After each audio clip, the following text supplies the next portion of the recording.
Bonjour, c'est François Querel, je suis directeur de la rédaction de The Media Leader et je vais vous raconter l'actu des médias de la semaine en 10 minutes chrono. À suivre dans un instant, nous serons à Monaco à l'occasion du One-to-One pour parler de e-commerce qui vient d'ailleurs de dépasser les 200 milliards d'euros.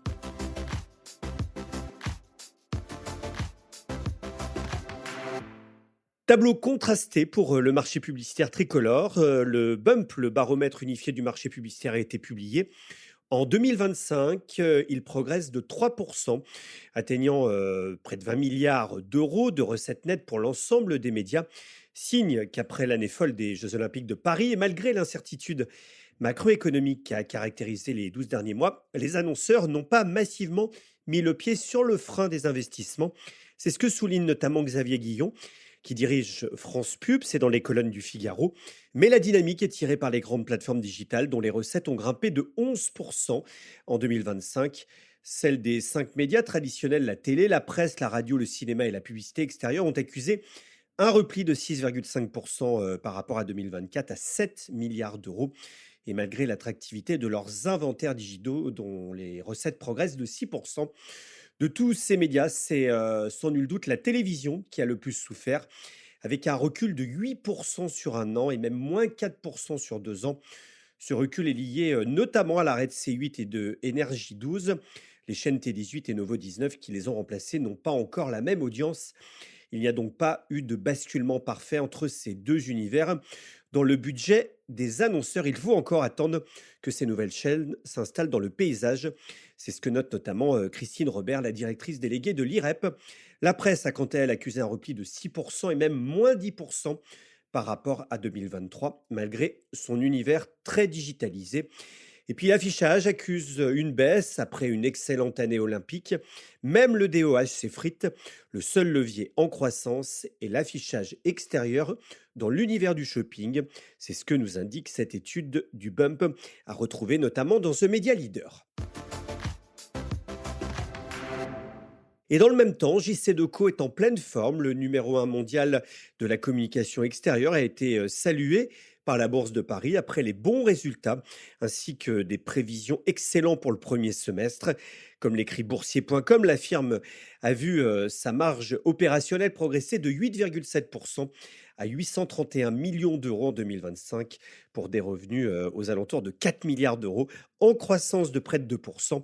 Le management table sur une croissance organique de plus de 5% sur ce premier trimestre. Maxime Saada estime que Canal+ est très largement sous-évalué en bourse. Le directeur général du groupe français s'exprime dans Les Échos après la publication des résultats qui ont provoqué une chute de près de 23% du titre à la Bourse de Londres. Le groupe revendique pourtant près de 9 milliards d'euros de chiffre d'affaires et 700 millions d'euros de résultats d'exploitation ajustés avec une rentabilité de retour en France et des synergies jugées supérieures aux attentes. Maxime Saada reconnaît toutefois que la baisse des résultats de MultiChoice en Afrique a déçu les marchés, même s'il assure vouloir redresser l'activité. Dans cette interview, il confirme aussi les ambitions technologiques du groupe avec des partenariats avec Google Cloud et OpenAI pour améliorer la recherche et la recommandation sur la plateforme Canal+. Et puis enfin, le dirigeant évoque la consolidation mondiale du secteur du divertissement à long terme. Canal+ devra selon lui se doter d'une présence aux États-Unis, tout en poursuivant d'abord son développement en Europe et en Afrique. Interview complète à lire dans Les Échos. The Media Leader était cette semaine au One-to-One Retail e-commerce à Monaco, l'un des grands rendez-vous européens du commerce digital, qui célébrait cette année sa 15e édition. Le e-commerce français franchit un cap symbolique, 200 milliards d'euros de chiffre d'affaires, un niveau historique comparable au PIB de la Grèce qui confirme le poids économique désormais majeur du secteur. Mais derrière cette croissance, quel est le moral des e-commerçants? Comment évoluent leurs priorités d'investissement et quelle place prend aujourd'hui l'intelligence artificielle devenue un sujet central pour les acteurs du secteur? Pour en parler, Vincent Taubel a rencontré Marc Lolivier, délégué général de la FEVAD, qui présentait à Monaco le baromètre du moral des e-commerçants.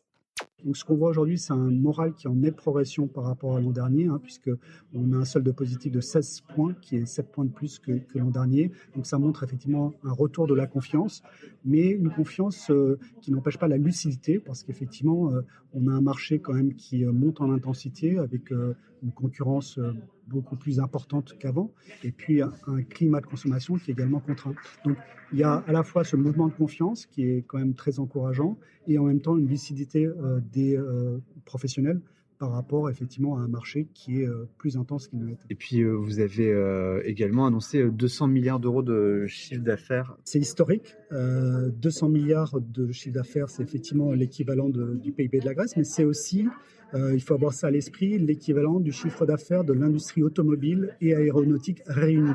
Donc ça montre que c'est un acteur majeur de l'économie aujourd'hui, le e-commerce. Et puis ça montre surtout, parce que je crois que c'est des marqueurs importants, ça montre que le e-commerce est vraiment durablement installé dans les habitudes de consommation des Français et devient de plus en plus important aujourd'hui. Donc il y a à la fois l'enjeu économique, mais aussi un enjeu sociétal, puisque le e-commerce est ancré dans le quotidien des Français. Le baromètre met également en avant de nouvelles priorités stratégiques. Finalement, c'est des retours aux fondamentaux. On parlait d'IT, de marketing pub, et puis on a aussi, vous le disiez, la RSE qui dégringole. Comment on explique tout ça? Oui, c'est vrai qu'on a un peu retour vers les fondamentaux cette année, avec bien sûr l'IT, le marketing publicité, pour tout ce qui est acquisition, avec des choix aussi là assez j'ai envie de dire traditionnels, le SEO, les réseaux sociaux, bien sûr, la publicité en ligne.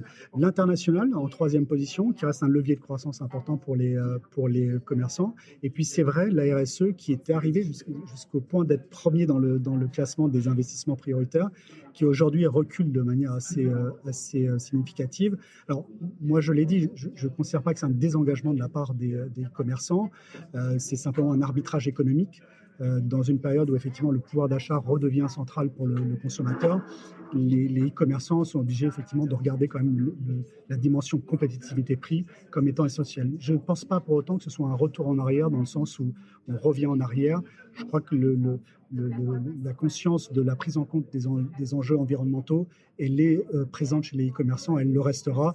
C'est vrai qu'aujourd'hui, la situation, la concurrence fait qu'ils sont obligés de se concentrer un peu plus sur la dimension compétitivité et compétitivité-prix en particulier. Et puis, il y a l'intelligence artificielle qui est un des grands thèmes du One-to-One Monaco, de cette 15e édition de One-to-One Monaco. Alors aujourd'hui, quelle est sa place justement dans cet écosystème?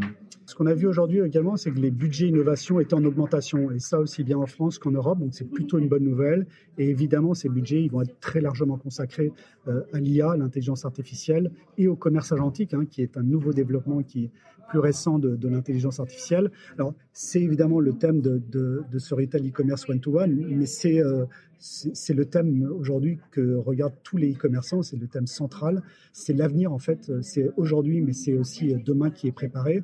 Et on a effectivement 92% des e-commerçants français qui utilisent aujourd'hui l'IA générative. C'est 10 points de plus que l'année dernière, et c'est 20 points de plus par rapport à il y a 2 ans.